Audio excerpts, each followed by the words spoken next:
할렐루야. 이 아침 예배하신 한 분 한 분 주님의 이름으로 축복합니다. 요한복음 14장 아주 귀한 말씀입니다. 너희는 마음에 근심하지 말라. 하나님을 믿으니 또 나를 믿으라.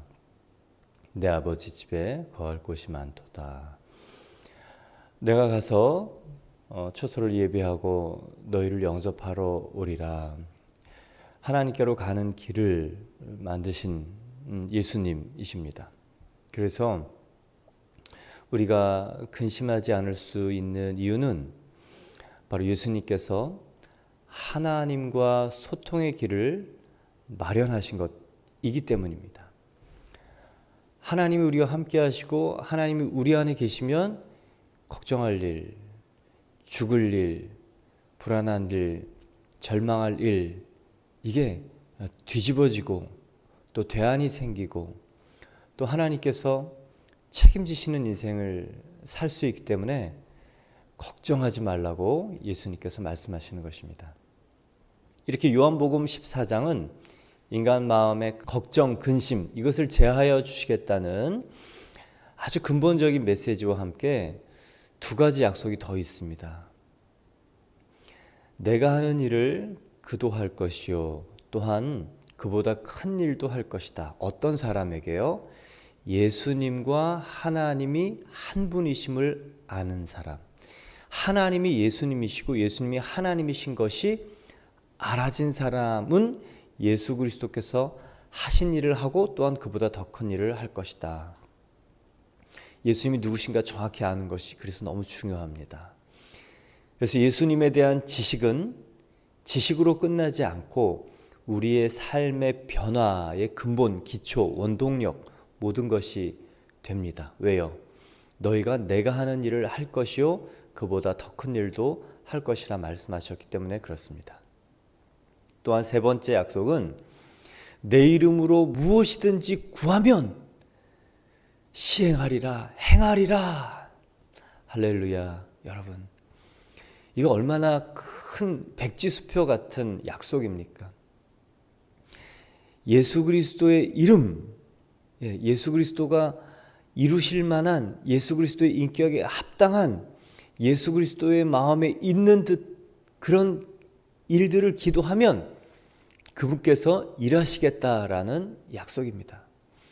여러분, 이 오늘 첫 번째, 두 번째, 세 번째 약속이 가능한 이유가 무엇이냐? 오늘 말씀 때문에 그래요.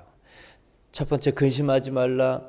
내가 하는 일을 너희도 할 것이요 더 큰 일도 하리라. 세 번째, 내 이름으로 구하는 모든 것 무엇이든지 행하리라고 하셨던 이유, 또 하실 수 있는 이유, 또 그것이 우리에게 적용되는 이유가 바로 요한복음 4장 16절 또 다른 보혜사 성령님을 우리에게 보내주시기 때문에 그렇습니다. 이 큰 약속, 이게 모든 것을 다 이루시는 예수님을 그대로 우리 안에 넣어주시고 예수님의 말씀을 그대로 이해시켜 주시고 예수님의 말씀을 생각나게 해주시고 예수님의 말씀을 풀어서 실행시켜 주시는 분. 그래서 기독교인 얼마나 성령 충만한가, 어떤 삶을 사는가 몇 가지 단어들만 들으면 알 수 있어요. 하나님, 예수님, 성령님, 이게 다 공통적인 입술의 단어입니다만 그 안에 성령님의 주권, 인간의 순종, 또 하나님의 성령님의 다스리심, 예수 그리스도의 통치, 이런 단어들이 이 입술과 마음속에 있으면 성경의 약속을 그대로 펼쳐내면서 살 수 있습니다. 안타까운 점 중에 하나는 그리스도인들이 위로를 받는데 잠깐의 위기를 모면하고 잠깐의 어려움을 이길 만한 감정적인 위로와 도움으로 충만해져서 세상으로 나가서 또 하루 이틀 살고 돌아온다는 것이에요. 하나님은 우리에게 아주 근본적인 오늘 이 위로, 모든 것을 이길 만한 위로, 그분이 바로 성령님이신데 정말 그 영으로 만나는 위로가 아니라 잠깐의 이 감정, 또 이 잠깐의 감정적인 위로로 힘을 얻고 나가는 모습을 보면 아쉽습니다. 안타깝습니다. 그렇지. 그래, 뭐 발목 신앙이니까 그럴 수 있지. 그러나 성령님이 우리에게 어떤 일을 하시며 어떤 분인가를 정확히 이해하고 배우면 감정적인 위로를 넘어서 영적인 위로를 구하게 됩니다. 그러면 그분이 우리를 책임지시는데 그것은 바로 주인이 바뀌는 영으로 오신 메시아 성령님의 다스리심에 완전히 이 전적인 의뢰를 하는 이 주인 바꾸기를 하는 것입니다. 그러면 온전히 나를 영이 다스리셔서 성령이 나를 통해 일하시는 것입니다. 오늘 예수님께서요, 이 세 가지 말씀을 하시고 성령을 보내주신다. 왜 예수님께서 십자가에서 죽으시고 또 요 14장 이후 15, 16장 이후 죽으시는 거잖아요. 그런데도 불구하고 이 제자들에게 축복된 멘트, 걱정하지 말라는 멘트, 그리고 하나님의 약속과 또 예수 그리스도의 그 일들이 우리를 통해 나타날 것이라는 그 은혜의 약속을 하실 수 있는가? 바로 성령님 때문에 그렇습니다. 그 16절입니다. 함께 읽겠습니다. 내가 아버지께 구하겠으니 그가 또 다른 보혜사를 너에게 주사 영원토록 너희와 함께 있게 하리라. 할렐루야.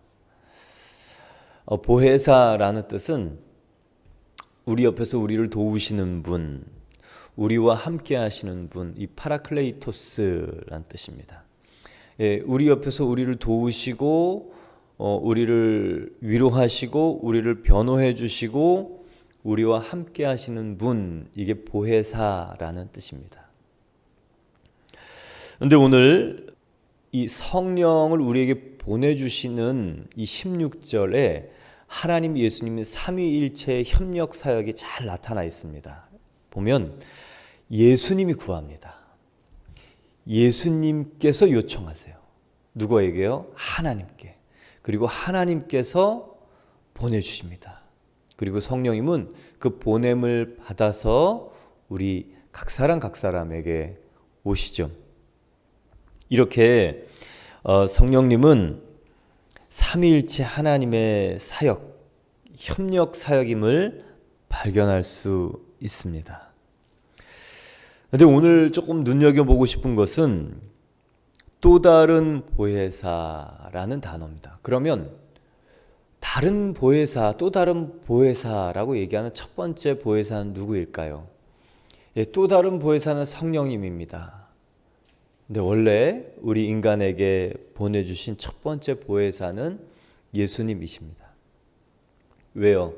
예수님은 우리와 함께, 인간과 함께 인간을 위로하시고 변호하시고 그리고 하나님 앞에서 우리를 도와주시는 분입니다. 이 예수님을 보혜사라고 얘기를 하죠. 보혜사의 조건이 있습니다. 인간은 육신을 입고 있어야 돼요. 천사는 우리 인간을 위해서 하나님께서 보내주시고 또 하나님께서 인간을 돕고 섬기라고 천사를 우리에게 보내주셨지만 천사를 보혜사라고 얘기하지 않습니다. 그것은 왜 그렇습니까? 인간이 아니기 때문에. 그러면 왜 인간이어야 하는가? 천사는 사람의 모든 것을 이해하는가? 아니요. 그렇지는 않습니다.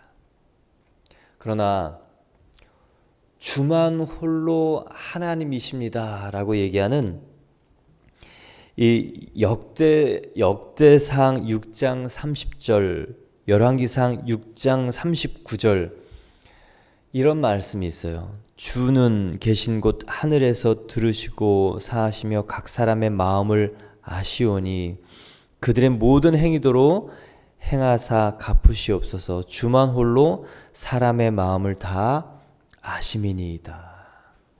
이 솔로몬이 성전을 봉헌하고 했던 기도입니다. 하나님만 온전히 사람의 마음을 다 아십니다. 그래서 보혜사의 조건은요, 사람이고 사람의 마음을 다 아는 사람이며 하나님이셔야 됩니다. 그래서 천사를 보혜사라고 하지 않고 예수 그리스도를 보혜사라고 얘기하는데요, 이것은 땅의 언어예요. 이것을 영적인 언어 하늘 측면에서 단어로 바꾸면 중보자라는 뜻입니다. 디모데전서 2장 5절을 보면요, 하나님은 한 분이시요 하나님과 사람 사이에 중보자는 한 분이시니 사람 곧 그리스도 예수시니라. 우리에게 오셔서 하시는 일들을 그 단어로 쓸 때는 보혜사라는 단어를 씁니다. 그러나 이 보혜사는 땅에서 우리에게만 역사하시고 우리를 도우시는 분이 아니고 하나님 편에서 우리를 변호하시고 하나님 편에서 우리를 중보하시는 유일한 참 중보의 역할을 하실 수 있는 분. 그래서요, 보혜사는 하나님이시며 인간의 모든 것을 알고 경험한 그 예수 그리스도가 참 보혜사. 이 땅에서는 사람을 돕고 사람을 위로하고 사람을 변호하고 그 땅의 사역뿐만 아니라 지상 사역뿐만 아니라 하나님 보좌 우편에서 이 중보의 사역, 하나님과 사람 사이에서 유일한 중보의 역할을 하실 수 있는 이 중보자, 다른 말로 하면 보혜사입니다. 그분이 바로 예수님이시죠. 근데 예수님께서 하나님께 이 성령을 보내주시라, 인간을 위해서 보내주시라 했던 특별한 이유들은 성경 곳곳에 나옵니다. 예수님이 요청하세요. 왜냐하면 예수님의 33년의 삶을 살아보니, 인간으로서의 삶을 살아보니 성령님과 동행한 33년이 축복이었다는 것을 압니다. 예수님의 출생과 성령의 관계를 보면 예수님은요, 마리아에게 성령으로 잉태되었습니다. 이 근본적인 시작, 이것이 이 영으로의 출생, 그래서요, 성령으로 거듭나야 영이 살아나고 하나님과 소통이 되는 것이에요. 마리아를 통해서 태어났지만 예수님은 성령으로 태어난 분입니다. 그래서 누구든지 거듭나려면 성령이 오셔야 됩니다. 예수님을 믿는다는 것은 교회를 다니는 것 의미하는 것이 아니고 예수님의 영이 내 안에 있다는 것. 그래서 이 인간의 죄의 문제, 이 죄의 문제로 말미암은 남은 인격의 문제, 인성의 문제, 그리고 인생의 문제, 이 변화의 시작은요, 성령, 하나님의 영, 예수 그리스도의 영, 이 보혜사 예수 그리스도의 역할을 그대로 하시는 성령이 들어오셔야 우리에게 생명과 함께 변화가 시작되는 거예요. 두 번째로 이 사역과 예수님의 사역과 성령의 관계를 보면 예수님께서 공생애를 시작하실 때 요한의 물 세례를 받으시면서 올라오십니다. 요단강에서 올라오시죠. 예수님은 죄가 없으셨기 때문에 세례를 받지 않으셔도 돼요. 받으실 필요가 없는 분임에도 불구하고 물 세례를 받으셨던 이유는 모든 사람의 대속 사역을 하신다는 예수님의 상징, 사역을 선언하시는 것이 바로 물 세례이고, 그때 하늘 문이 열려서 성령이 비둘기같이 내리면서 하늘에서 소리가 들렸습니다. 이는 내 사랑하는 아들이요 기뻐하는 자라. 예수님이 성령을 탁 받으시면서 예수님의 정체성이 선포가 되는 거예요. 여러분, 이 땅에 많은 사람들이 고통 가운데 있는 이유는 무엇인 줄 아세요? 자기감, 자기 존중감, 이 세상 기준에 눌려서 도대체 자기가 뭐 하는 사람인지 누구인지 이 정체성 혼란, 성령이 인치시면 이게 딱 생겨버려요. 내가 하나님의 아들이구나, 하나님의 딸이구나. 아무리 흔들려도 흔들리지가 않는 정체성. 여러분, 예수님의 33년 생에 아주 예수님의 정체성이 필요할 때마다 하나님이 그 얘기를 해주셨어요. 30년 동안 감춰진 인생을 사시고 사역을 시작했을 때 하나님이 딱 그 얘기해 주시죠. 이는 내 사랑하는 아들이요 기뻐하는 자라. 그리고 예수님이 첫 번째 순환 그리고 죽음을 얘기하신 그 다음 마태복음 17장에 예수님이 변화산에서 예수님이 누구신가를 선포해 주십니다. 십자가에 죽는 힘없는 어쩔 수 없는 죽음이 아니다. 바로 내 아들이다. 목적 있는 죽음이고 대속의 죽음이고 영광스러운 존재의 그 희생이시다 라는 것을 설명해 주시는 거예요. 그래서요, 성령 받아야 내가 누군지 확인돼요. 그래서 성령 받아야 됩니다. 안 그러면 계속 갈등이 있어요. 사업이 망할 수 있죠. 원하는 일이 안 될 수 있죠. 병이 들 수 있죠. 그런데 내가 하나님의 아들이라는 사실이, 자녀라는 사실이 그게요, 지워지지 않고 흔들려지지 않고 그게 안정감이 돼서 뭐라도 괜찮아. 이게 딱 돼버립니다. 그래서 성령이 아니고서는 인간에게 희망이 없어요.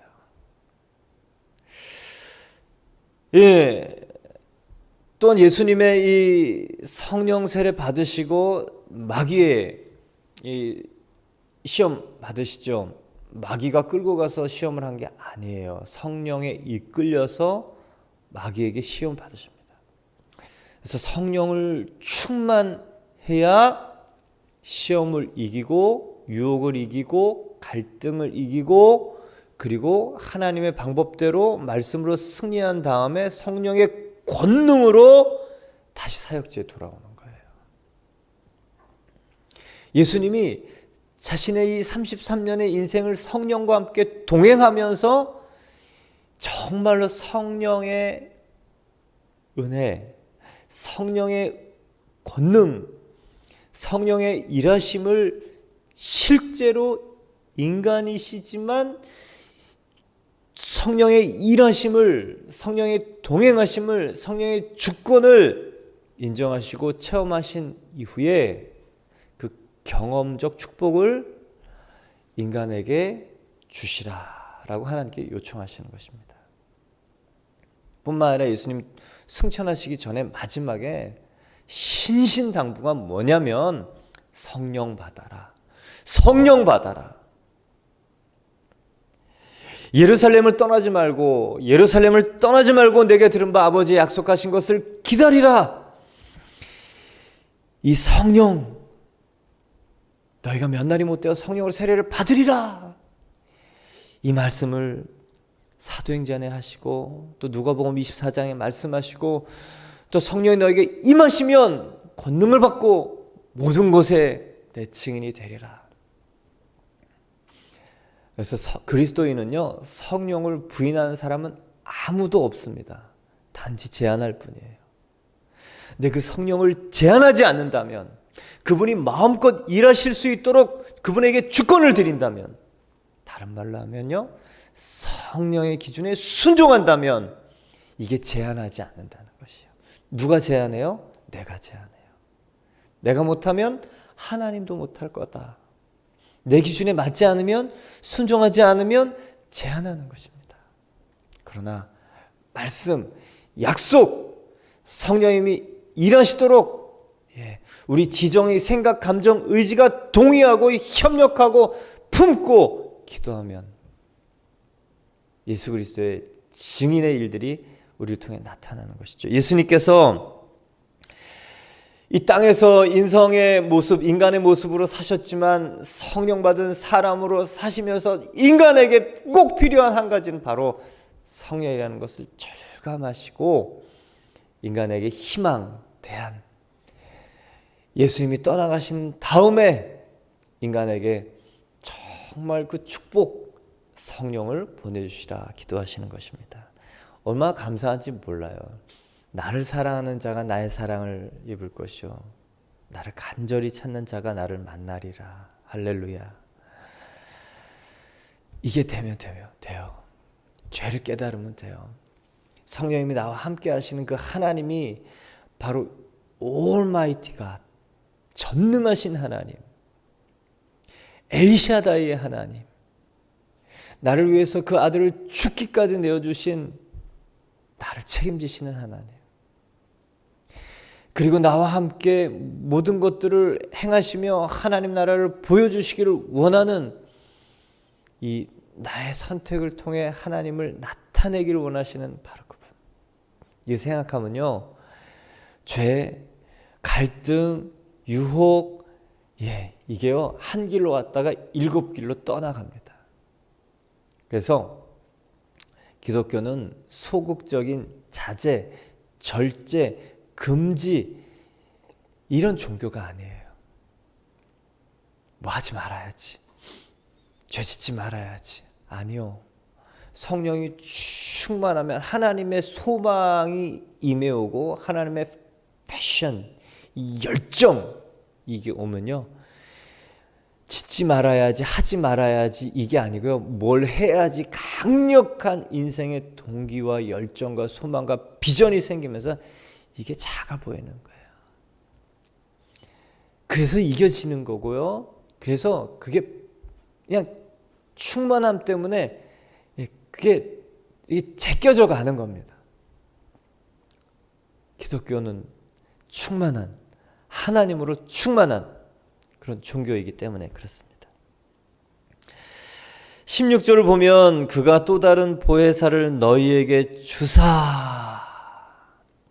예수 그리스도가 인생 33년 성령과 동행하시며 인간의 모든 것을 이해하시는 분으로서 보혜사, 그리고 인간의 모든 것을 통달하시며 하나님과 인간 사이의 중보자로서의 하늘의 보혜사, 하나님 쪽에서, 하나님 하늘에서 인간을 변호하고 중보하시는 그 보혜사. 그래서 히브리서에서 보면 하늘 성소의 영원한 중보자의 대속사역이 나옵니다. 그게요, 하늘 보혜사의 역할을 잘 설명해 주고 계시죠. 참 놀랍다. 이 성경은 과학적이다. 그래서 어떤 분은요, 예수 그리스도의 과학을 이런 단어로 설명합니다. 성경의 로직, 너무 놀라운 원리와 원칙이 이가 맞물려 들어가는 것을 예수 공학, 이런 단어까지 쓰시더라고요. 너무 치밀하고 정교하고 완벽하다. 홀로 하나님만 우리를 아시기에 그 하나님이 만들어 놓으신 대안이 예수 그리스도, 보혜사, 그리고 또 다른 보혜사 성령입니다.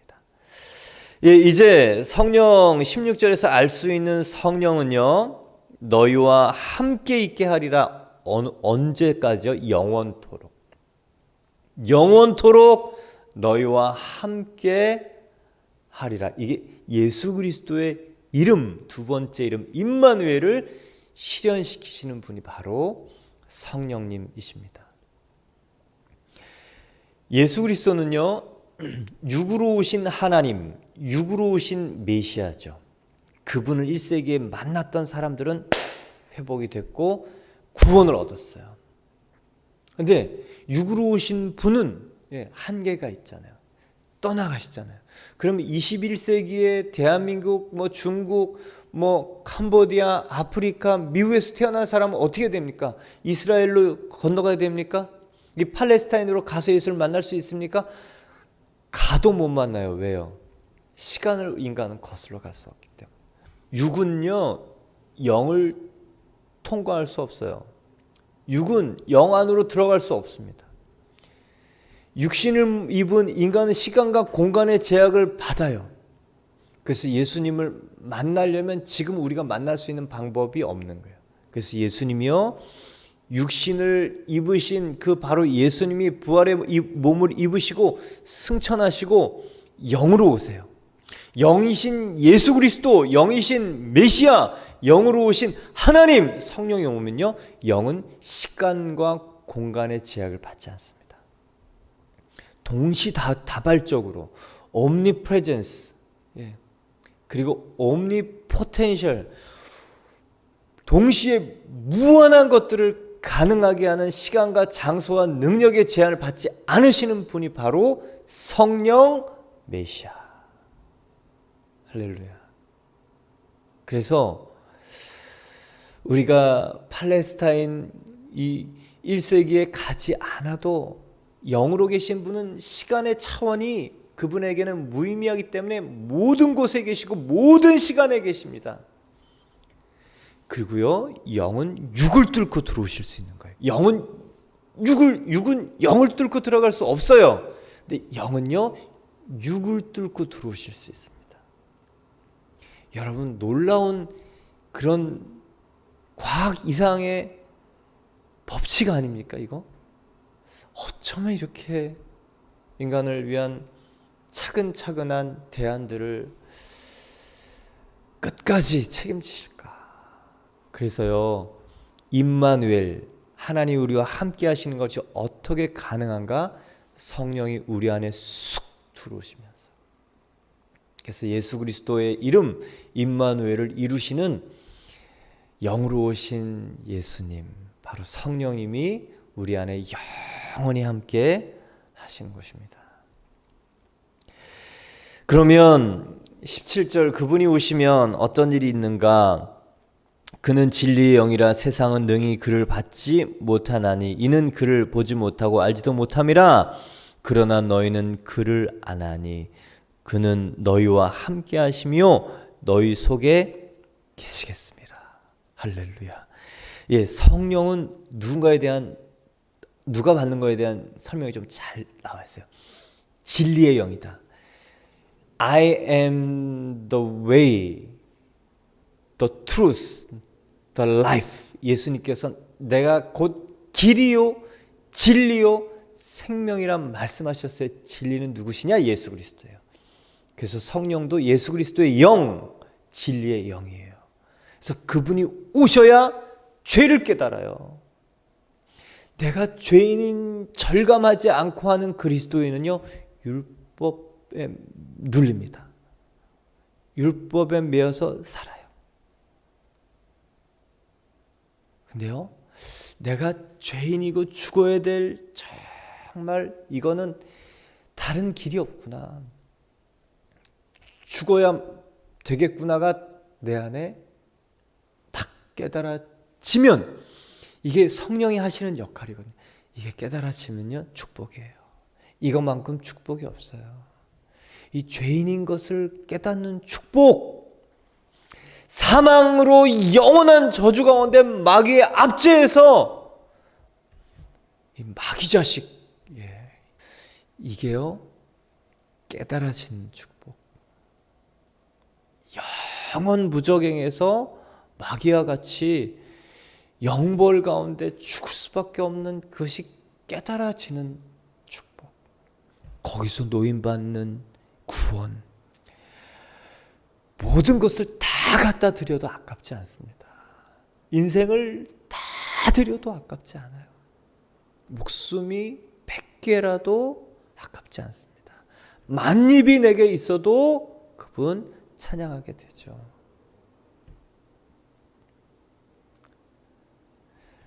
이 진리의 영, 그래서 우리에게 오셔야 돼요. 그래서 성령은 진리의 영입니다. 근데 그분은 누가 받느냐? 세상은 능히 그를 받지 못하나니. 이 얘기는 뭐예요? 박사학위 100개 있어도 거듭남이 이해가 안 될 수 있다. 돈으로, 이성으로, 또 경험으로 거듭나는 것이 아니고 성령 충만하는 것이 아니다. 하나님의 일은 하나님의 생명으로 시작되는 것이다. 성령은요, 하나님의 일은요, 성령이 들어야 깨달아집니다. 안 그러면 그냥 인간적인 그 시각의 눈으로 보여지는 게 바로 성경이고 하나님의 일이에요. 상담을 하다 보면 이제 교회를 이렇게 떠나셨던 분들은 동일한 얘기들 중에 하나가 뭐냐면 사람들에게 상처받았다. 그래서 교회를 떠났다. 이 얘기는 예수님을 모른다라는 얘기예요. 예수님을 제대로 만나면 자기 이해가 생겨요. 용서받은 자. 그리고 다른 사람에 대한 이해도 생깁니다.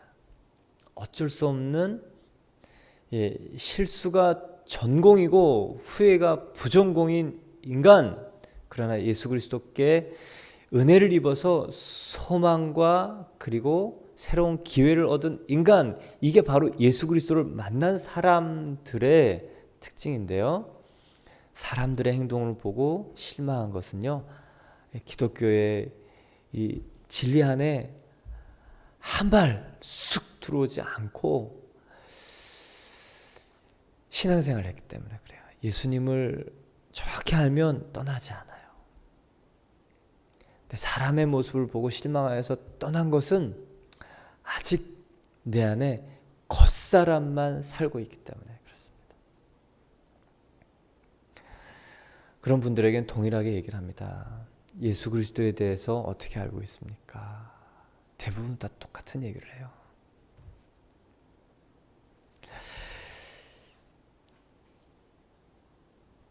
세상은 그를 능히 받지 못한다. 그래서 겉사람이 거듭나야 되는 이유가 바로 이것이고, 돈으로, 학위로, 명예로, 성분으로 거듭나는 게 아니기 때문에 우리에게는 축복이에요. 정말 감사한 일입니다. 세 번째는 우리와 영원히 동행하시는데 이 17절 말씀에 어떻게 동행하시는가? 구약 때는 머리에 기름 부었어요. 외적 동행입니다. 상징적 동행이에요. 그래서 그 임무가 완성이 되면 떠나갔어요, 성령이. 근데 그것만 해도 놀라워요. 모세는요, 하나님의 현연의 비추임을 받았는데도 이스라엘 백성들이 모세를 쳐다볼 때 그 눈이 비쳐서 광채가 나서 쳐다보지 못했어요. 그런데 신약은요, 그분이 이 안에 들어오셔서 거하시는 거예요. 하나가 돼서 거하시는 것입니다. 그게 가능한 이유가 인성 예수 그리스도, 인간으로 오신 예수 그리스도가 죽지 않고 하나님을 담을 수 있는 존재로 사셨고, 그분이 부활하셔 승천하시고, 그분이 우리에게 성령을 보내주셨기 때문에 하나님을 담고도 죽지 않는 그 예수 그리스도의 영이 우리 안에 있어서 성령이 우리 안에 내주하실 수 있는 모든 기반이 마련된 겁니다. 구약 때는 하나님만 봐도 죽었어요. 근데 하나님이 이 안에 들어가면 터져버리는 거죠. 산산조각 나죠. 근데 우리가 살아요. 성령이 내주하시는 것, 우리 안에 거하시는 것, 여러분 값비싼 대가를 지불하시고 마련해 놓으신 하나님의 방법입니다. 왜요? 인간의 이것만큼 축복이 없기 때문에. 하나님이 내 옆에서 있는 게 아니에요. 옆에서만 있어도 함께 가도 이 러닝메이트 얼마나 축복이 됩니까? 근데 그 정도가 아니고 우리와 하나 돼서 사는. 근데 이 연합, 여러분 이 연합 내 뜻 50%, 성령님 뜻 50% 살면 꽝입니다. 아무것도 안 돼요. 성령님은 하나님이시여 인간에게 주신 이 자유의지를 존중하시는 분이에요. 그래서 웰컴 할 때 우리 안에 들어오시고 주권을 내어드릴 때 그분이 역사하시는 거예요.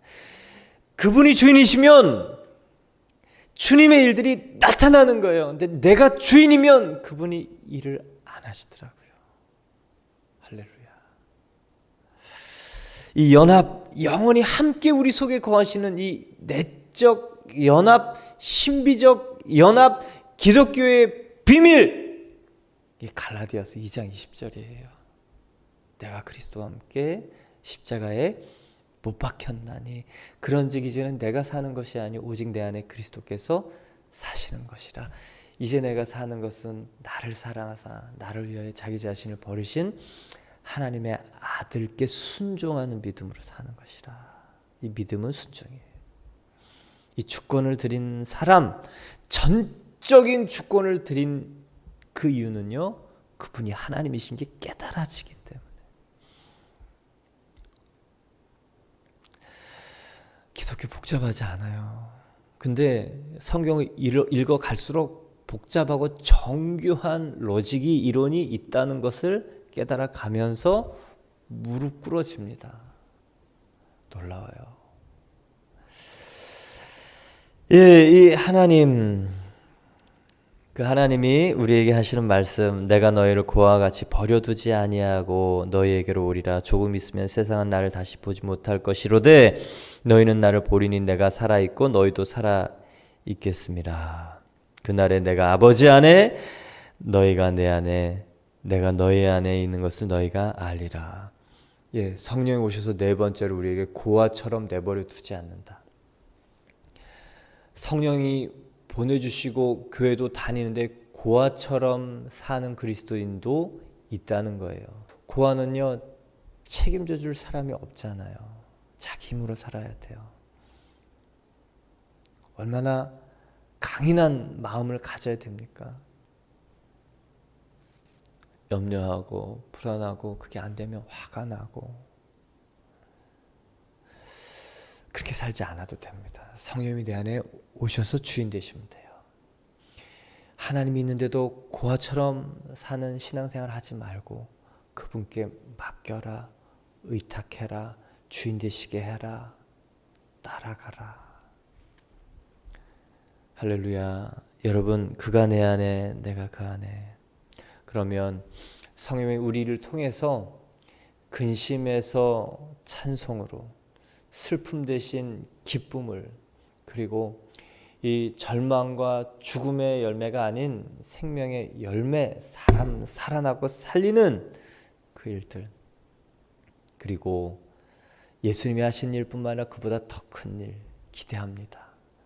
기대하십시오.